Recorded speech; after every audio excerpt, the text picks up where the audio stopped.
The morning sun cast long shadows across the cobblestone courtyard of Buckingham Palace, as Sergeant James Morrison adjusted his red tunic for the 100th time. At 28 years old, he had spent the last 5 years serving as one of the Queen's Guard, a position that demanded absolute discipline, unwavering focus, and complete adherence to centuries-old traditions. The iconic bearskin hat sat perfectly positioned on his head, and his polished boots reflected the early morning light like mirrors. James had always taken immense pride in his role. Growing up in a small town in Yorkshire, he had dreamed of serving his country and protecting the monarchy. His father, a former soldier himself, had instilled in him a deep respect for military service and the sacrifices made by those who came before them. When James finally earned his place among the elite guards, his family had celebrated as if he had won the lottery. The rules governing the Queen's Guard were strict and non-negotiable. Guards were required to remain completely motionless during their 2-hour shifts, regardless of weather conditions, distractions, or provocations from tourists. They could not speak, smile, or acknowledge anyone unless directly threatened or if someone required emergency assistance.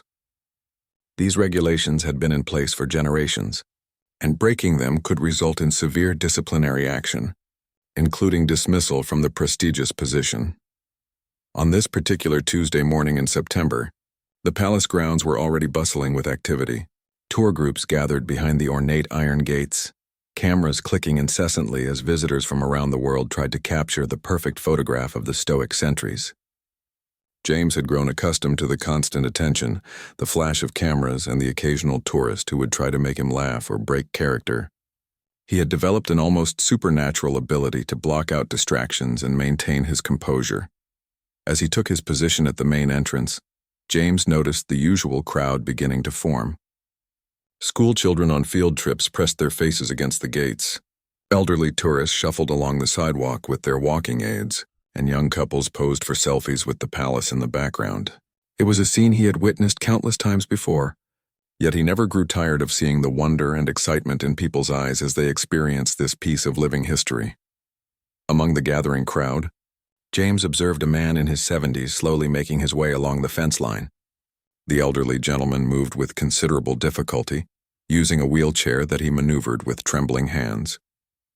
His left leg was missing below the knee, and his right arm hung limply at his side, clearly affected by some form of paralysis. Despite his physical challenges, there was something remarkably dignified about the way he carried himself, a certain bearing that suggested a lifetime of service and sacrifice. The man wore a navy blue blazer, adorned with several military medals that caught the morning light. James could make out campaign ribbons and service decorations that indicated extensive military service, though he could not read the specific details from his position. What struck him most was the expression on the veteran's face, a mixture of pride, nostalgia, and perhaps a touch of sadness as he gazed up at the palace where James stood guard. As the crowd thickened around the gates, James noticed that the elderly veteran was struggling to get a clear view. Tourists inadvertently blocked his path, and his wheelchair made it difficult for him to navigate through the pressing crowd. Several times the man attempted to move closer to the fence, but the sheer number of people made it nearly impossible. James watched as the veteran's frustration grew, though the man never complained or asked for assistance. The morning wore on, and James maintained his rigid posture while keeping a careful eye on the developing situation. He had been trained to observe everything while appearing to notice nothing, a skill that served him well in identifying potential security threats or people in need of help. The veteran continued his slow journey along the perimeter, occasionally pausing to rest and catch his breath. During one of these rest stops, James got a clearer look at the medals adorning the man's blazer. Even from a distance, he could recognize the distinctive purple and silver of a Purple Heart, awarded to those wounded in combat while serving their country. There were other decorations as well, service ribbons that spoke of deployments to dangerous places and campaigns that had tested the limits of human endurance. As James continued his vigil, he began to piece together the veteran's story in his mind. The missing limb, the paralyzed arm, the collection of medals, all pointed to someone who had paid a tremendous price in service to his country. The man's determined effort to visit the palace, despite his obvious physical limitations, spoke to a deep respect for the institutions and traditions that James himself had sworn to protect. The irony was not lost on James, that here was a man who had clearly given far more in service to his country than most people ever would. Yet protocol demanded that James remain motionless and unresponsive. The rigid traditions that governed his position suddenly felt confining in a way they never had before. He began to struggle with an internal conflict between his duty to follow orders and his instinct to honor a fellow serviceman who had sacrificed so much. As the morning progressed, James watched the veteran's continued efforts to find a good vantage point. The man's persistence was both admirable and heartbreaking.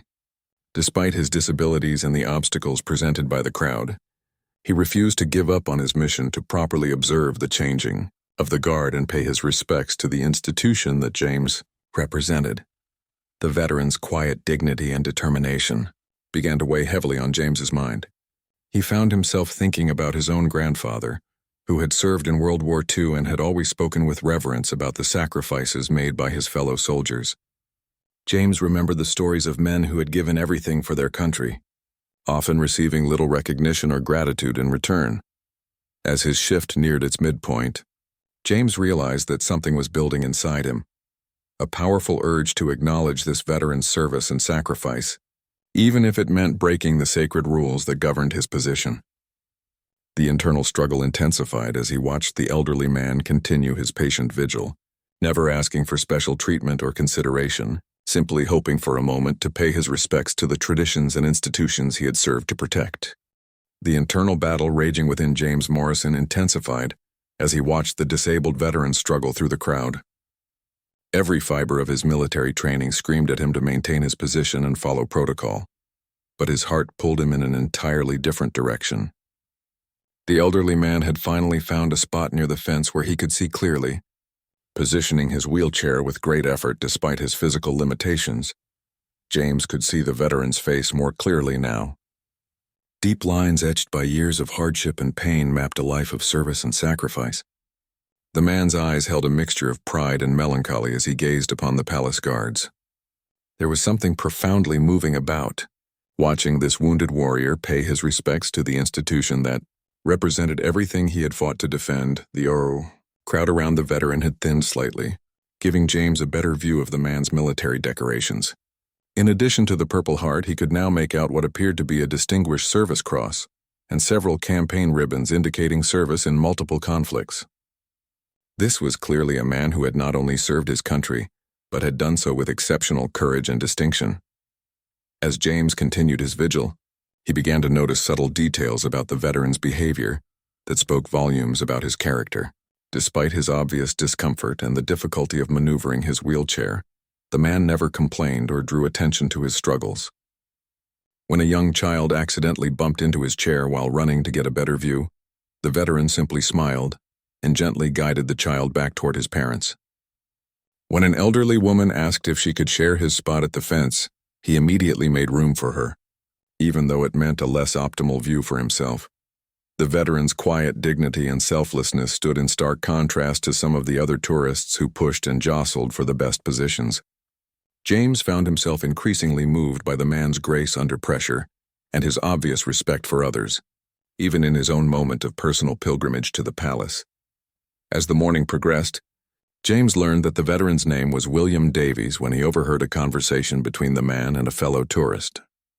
William had served in both Korea and Vietnam, spending nearly 3 decades in the military before his injuries forced him into medical retirement.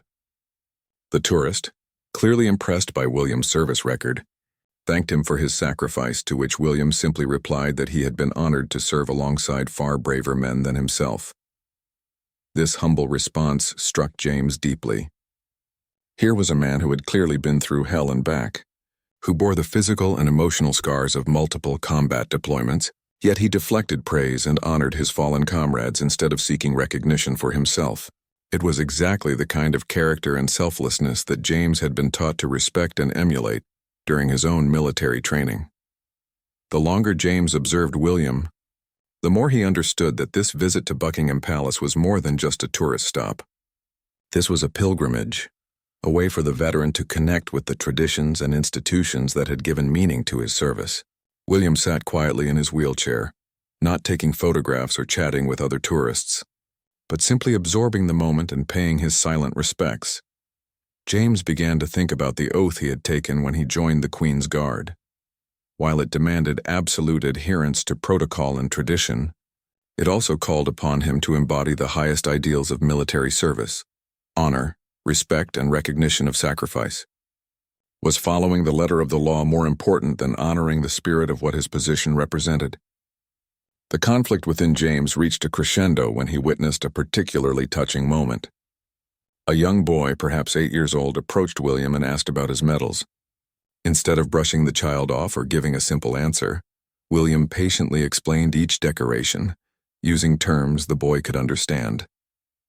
He spoke about service to country, the importance of standing up for what is right, and the honor of wearing the uniform. As William spoke to the child, James could see tears forming in the veteran's eyes when he touched the Purple Heart and explained that it represented soldiers who had been hurt while protecting their country. The raw emotion in that moment, the way William's voice cracked slightly as he honored his fallen brothers in arms, moved James in a way he had never experienced before. The young boy listened intently, clearly inspired by William's words. When the conversation ended, the child saluted William with a small, imperfect military salute that brought a genuine smile to the veteran's weathered face. William returned the salute with his functioning arm, maintaining military bearing despite his physical limitations. This exchange crystallized everything for James. He realized that true military honor was not about blindly following rules, but about recognizing and respecting the sacrifices made by those who had served before him. William Davies represented everything that James's position was meant to protect and honor: courage, sacrifice, dedication to duty, and love of country. The internal struggle that had been building throughout the morning suddenly resolved itself. James knew what he had to do, regardless of the potential consequences. The rules and regulations that governed his position were important, but they were meant to serve a higher purpose: to honor the very ideals that men like William had fought and bled to defend. As James made his decision, he felt a sense of clarity and purpose that transcended his immediate concerns about discipline and protocol. He understood that sometimes the most honorable course of action required breaking rules in service of a greater good. The question was no longer whether he should act, but how he could best honor this veteran's service while maintaining the dignity of his own position. The moment was approaching when James would have to choose between the safety of following orders and the moral imperative to recognize a hero. As he prepared to make a decision that could change his career forever, James felt the weight of generations of military tradition on his shoulders, not as a burden, but as a source of strength and guidance. William Davies sat quietly in his wheelchair, unaware that his presence had sparked such an internal revolution in the young guard standing at attention just yards away. The veteran continued his patient vigil, content to simply be present at this symbol of the values and institutions he had served with such distinction. The decisive moment arrived sooner than James had anticipated. As William Davies adjusted his position in the wheelchair to get a better view of the palace entrance, their eyes met across the courtyard. For just an instant, there was a connection between two soldiers separated by decades of service, but united by a common understanding of duty and sacrifice. In that brief moment of eye contact, James saw something that shook him to his core. There was no expectation in William's gaze, no demand for recognition or special treatment. Instead, there was simply the quiet dignity of a man who had given everything for his country and asked for nothing in return. The veteran's eyes held a depth of experience and wisdom that comes only from having faced the ultimate test of courage and emerging forever changed. James felt his resolve crystallize. The decision that had been building throughout the morning suddenly became clear and urgent. He could not let this moment pass without acknowledging William's service, regardless of the personal consequences he might face.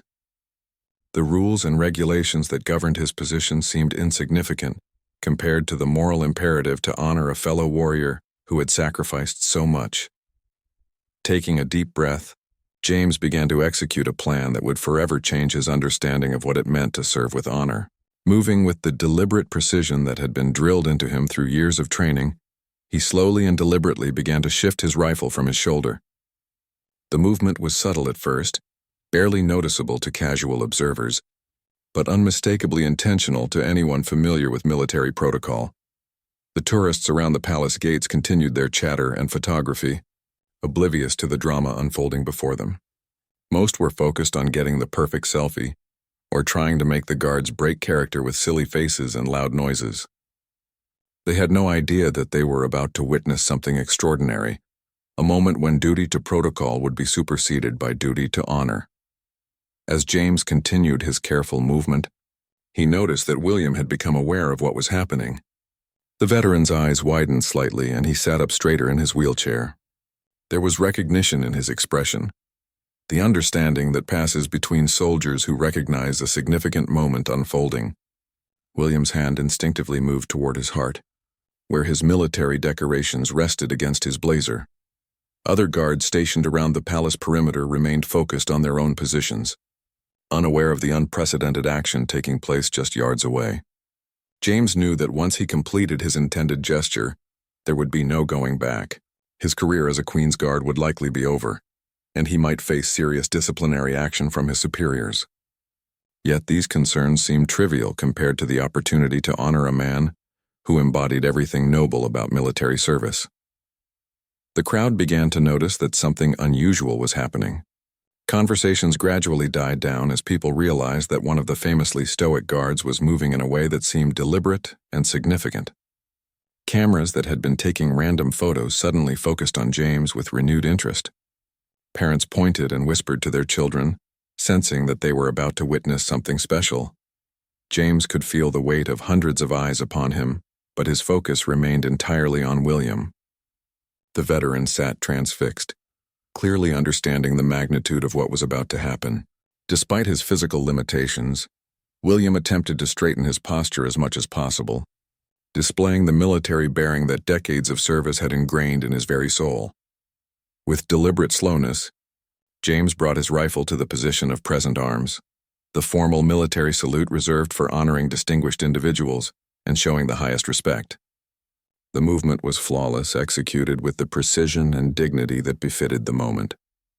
Every angle was perfect, every motion deliberate and meaningful. The effect on the crowd was immediate and profound. The usual chatter and noise of tourism fell away to an almost reverent silence.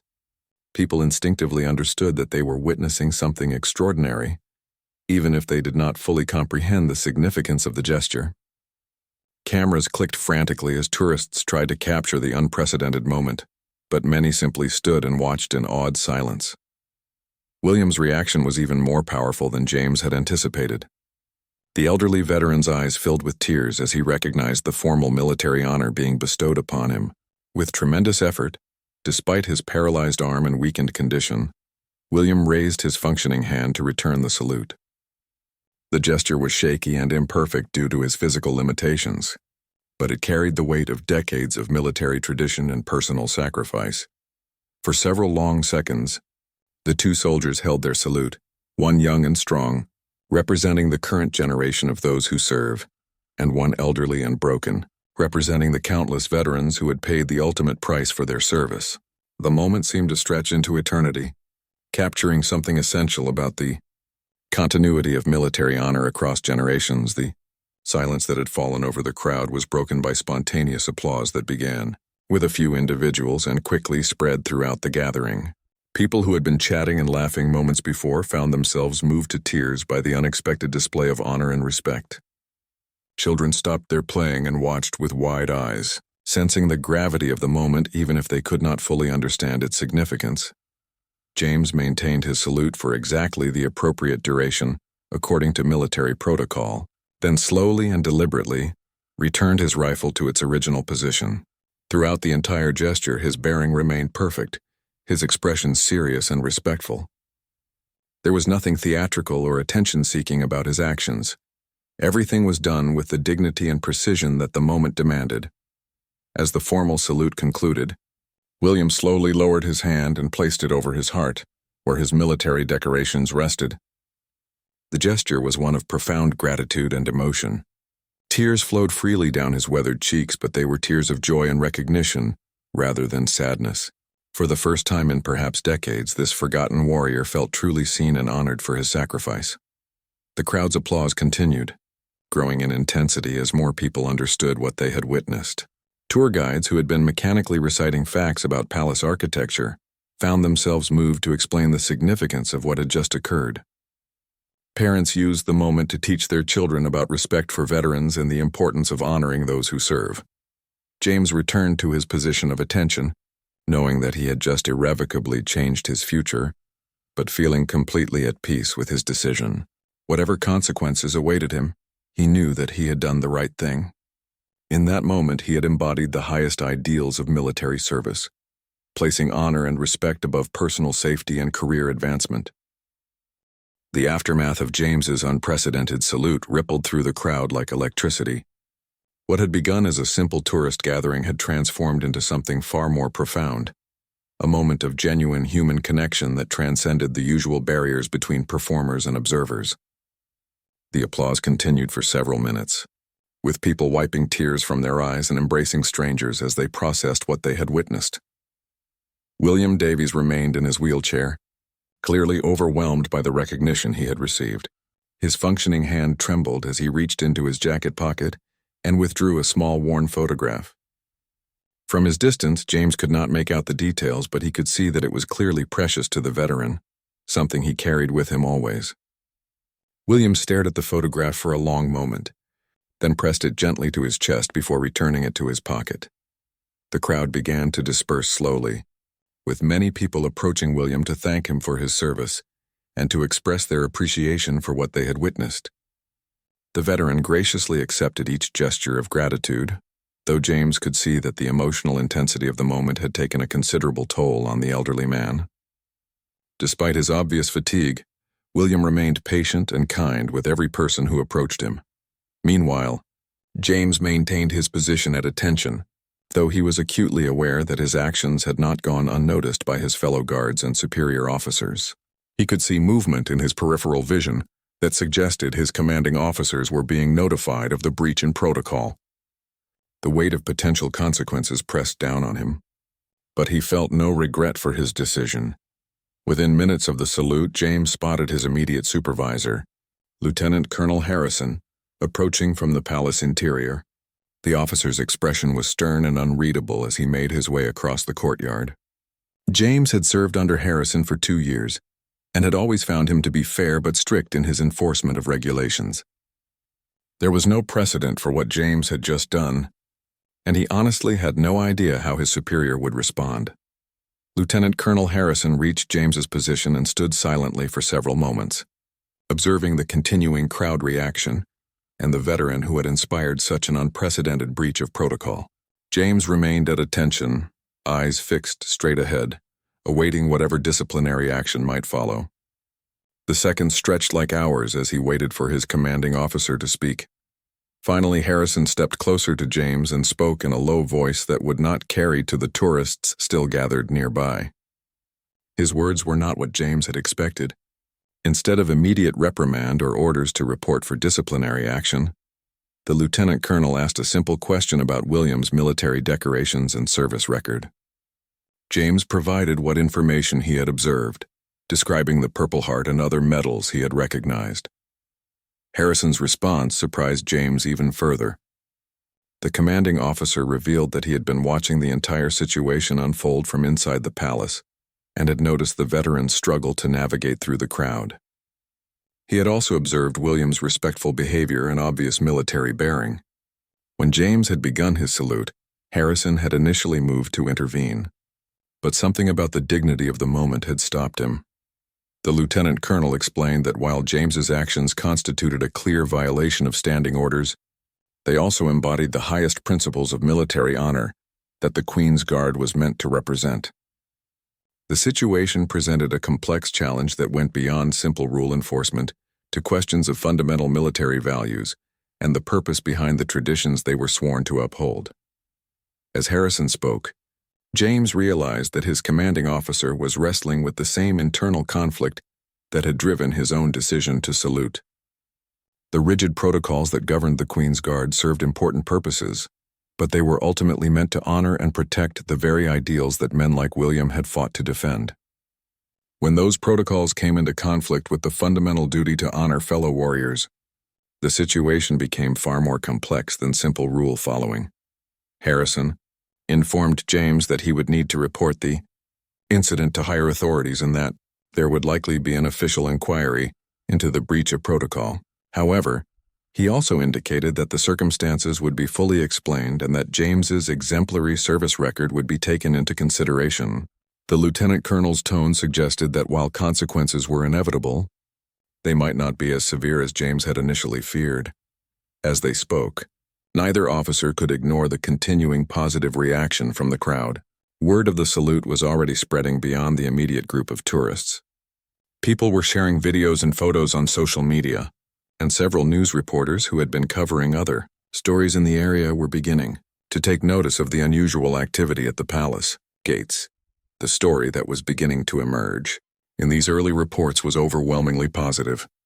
Rather than focusing on the breach of protocol, most accounts emphasized the respect shown to a disabled veteran and the human moment of connection that had transcended formal regulations. The narrative that was taking shape portrayed James as a young soldier who had chosen honor over personal safety, and William as a forgotten hero finally receiving the recognition he deserved. Lieutenant Colonel Harrison acknowledged that the growing public attention would likely influence how the incident was handled by senior military leadership. While violations of protocol could not be ignored, the overwhelmingly positive public response would need to be considered in determining appropriate consequences. The military valued public support and goodwill, and actions that strengthened the bond between the armed forces and the civilian population were generally viewed favorably. As their conversation concluded, Harrison made an unexpected request. He asked James to remain at his post for the remainder of his scheduled shift, but to be prepared for media inquiries and possible requests for interviews. The lieutenant colonel indicated that senior officers wanted to gather more information about the incident before making any official statements, and James's first-hand account would be crucial in understanding exactly what had transpired. Before departing, Harrison took one more look at William, who was still accepting thanks and good wishes from members of the crowd. The commanding officer's expression softened as he observed the elderly veteran's grace and dignity in handling the unexpected attention. It was clear that Harrison was moved by what he was witnessing and understood why James had felt compelled to act as he at woe. The remainder of James's shift passed in a blur of continued crowd, attention and careful observation by his superiors. Media representatives began arriving to cover the story, though they were kept at a respectful distance from both James and William. The veteran eventually departed with the assistance of palace security, who ensured he could leave without being overwhelmed by reporters seeking interviews. As James prepared to complete his shift, he reflected on the extraordinary chain of events that had unfolded. What had begun as a routine morning of ceremonial duty had evolved into a moment that would likely define his military career and potentially influence how the Queen's Guard approached similar situations in the future. The decision to salute William had been made in an instant, but its consequences would resonate far beyond the palace walls. Within hours of James's unprecedented salute, the story had exploded across social media platforms and news outlets around the world. Videos captured by tourists showed the moment from multiple angles, and the emotional impact was undeniable. The hashtag #GuardSalutesHero began trending globally as people shared the footage and expressed their admiration for both James's courage and William's dignity. Major news networks picked up the story by evening, with journalists scrambling to learn more about both men involved in the touching encounter. The narrative that emerged painted James as a young soldier who had risked his career to honor a forgotten veteran, while William was portrayed as a humble hero whose quiet dignity had inspired an act of unprecedented military respect. The response from the public was overwhelmingly positive and emotionally charged. Veterans organizations around the world praised James's actions as embodying the true spirit of military brotherhood. Social media was flooded with comments from active duty personnel and veterans sharing their own stories of sacrifice and service, many expressing gratitude that someone had finally recognized the importance of honoring those who had given so much. The video of the salute resonated particularly strongly with military families who understood the significance of the gesture. Many shared stories of their own loved ones who had served and returned home, bearing physical and emotional scars from their service. The image of William struggling through the crowd in his wheelchair, only to be honored by a fellow soldier, struck a powerful chord with anyone who had watched a veteran struggle to readjust to civilian life. International media coverage expanded the story's reach even further. News outlets in countries around the world reported on the incident, often using it as a starting point for broader discussions about veteran care and the importance of recognizing military service. The story transcended national boundaries because the themes of honor, sacrifice, and respect for veterans were universal. However, not all reaction was uniformly positive. Some military traditionalists argued that James's actions, while well-intentioned, had undermined the discipline and protocol that were essential to military effectiveness. Letters to editors and opinion pieces appeared questioning whether emotional responses should override established procedures, even in circumstances as compelling as those involving William Davies. The official military response was carefully measured and took several days to develop. Senior officers at multiple levels of command were involved in reviewing the incident and determining appropriate consequences. The unprecedented nature of the situation, combined with the intense public attention, required careful consideration of multiple factors beyond simple rule enforcement. During this period of official review, James was temporarily reassigned to administrative duties while the investigation proceeded. Rather than being confined to barracks or facing immediate punishment, he was treated with respect and allowed to continue his regular duties away from the public eye. This approach suggested that his superiors recognized the complexity of the situation and were not rushing to judgment. Meanwhile, efforts were underway to learn more about William Davies and his remarkable military service record. Researchers working with veterans organizations discovered that his service had been far more distinguished than even his impressive collection of medals had suggested. William had served multiple combat tours, had been wounded 3 separate times, and had been recommended for even higher decorations that were never awarded due to bureaucratic oversights. The investigation into William's background revealed a pattern of selfless service that extended well beyond his military career. After his medical retirement, he had spent decades volunteering with veterans organizations, helping younger veterans navigate the challenges of returning to civilian life. Despite his own significant disabilities and limited financial resources, William had consistently given his time and energy to help others who were struggling with similar challenges.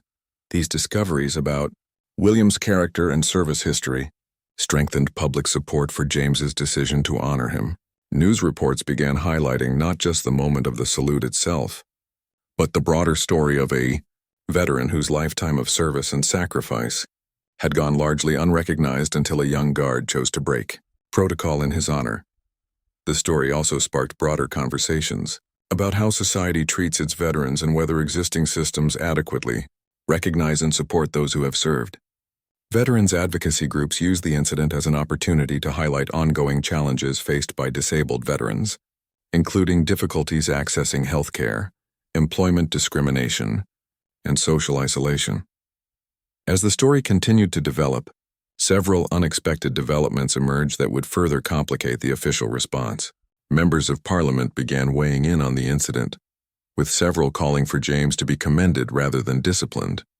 A petition supporting James garnered hundreds of thousands of signatures within days, with supporters arguing that his actions had brought honor to the military rather than undermining it. Perhaps most significantly, senior members of the royal family were reportedly following the story with great interest. While no official statements were made, sources within the palace suggested that there was considerable sympathy for both James's position and the broader issues raised by the incident. The possibility that the royal family might weigh in on the matter added another layer of complexity to an already unprecedented situation. The pressure on military leadership to respond appropriately continued to mount as the story maintained its prominence in the news cycle. What had initially been seen as a simple disciplinary matter had evolved into a public relations challenge that required careful navigation of competing interests and values. William himself remained largely silent during this period, following advice from his superiors to avoid media interviews while the official review was ongoing. However, those close to him reported that he remained at peace with his decision and would act the same way if faced with similar circumstances. His primary concern was not for his own career prospects, but for ensuring that William received the recognition and respect he deserved. The growing public attention had an unexpected effect on William as well. After decades of quiet anonymity, he found himself thrust into the spotlight as a symbol of veteran sacrifice and resilience. Initially reluctant to speak publicly about his experiences, William eventually agreed to limited interviews in which he expressed gratitude for James's gesture and hope that the incident would help draw attention to the needs of other veterans. As the first week after the incident drew to a close, it became clear that this was no longer just a story about one guard's decision to break protocol. It had evolved into a broader examination of military values, veteran recognition, and the sometimes competing demands of tradition and humanity. The resolution of James's case would likely set important precedents for how similar situations might be handled in the future. 2 weeks after the incident that had captured the world's attention, James Morrison stood at attention in the office of General Patricia Whitmore, one of the highest-ranking officers in the British Army.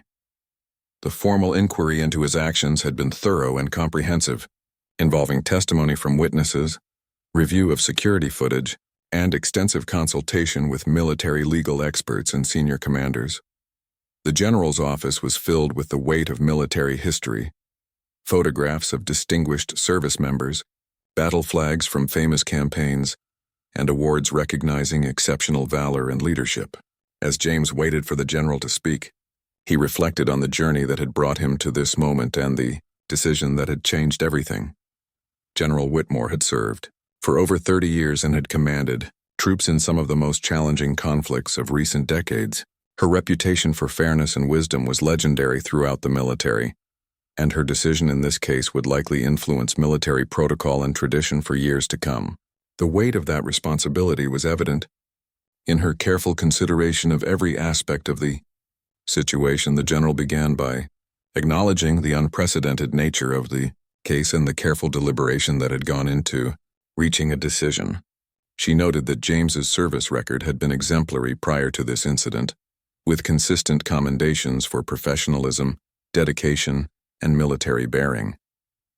These factors had been given significant weight in determining the appropriate response to his breach of protocol. However, General Whitmore also emphasized that military discipline and adherence to orders were fundamental to the effectiveness of the armed forces. The protocols governing the Queen's Guard had been developed over centuries and served important purposes that went beyond mere tradition. Allowing violations of these protocols, even for the most admirable reasons, could set dangerous precedents that might undermine military discipline more broadly. James listened intently as the general outlined the competing considerations that had influenced the decision-making process. The overwhelming public support for his actions had been noted and appreciated, but could not be the primary factor in determining military discipline. The military had to maintain its standards and protocols regardless of popular opinion, even when those standards might appear harsh or inflexible to civilian observers. The general then revealed the extensive research that had been conducted into William Davies's military service record. The investigation had uncovered details about his service that were even more remarkable than initially understood. William had not only served with distinction in multiple conflicts, but had repeatedly volunteered for dangerous assignments and had saved the lives of numerous fellow soldiers during his career. The discovery of William's extraordinary service record had profound implications for how the incident was viewed by military leadership. Here was not simply a disabled veteran deserving of respect, but a genuine war hero whose contributions to military history were substantial and well documented. The decision to honor such a person, even through a breach of protocol, took on different significance in light of these revelations. General Whitmore explained that the military leadership had also consulted with representatives of the royal family regarding the incident.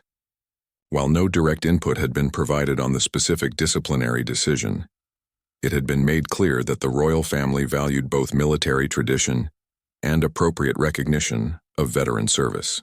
This nuanced position had provided additional context for the decision-making process.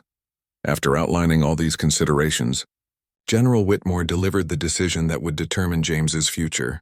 Rather than facing court-martial or dismissal from service, James would receive an official reprimand for his breach of protocol.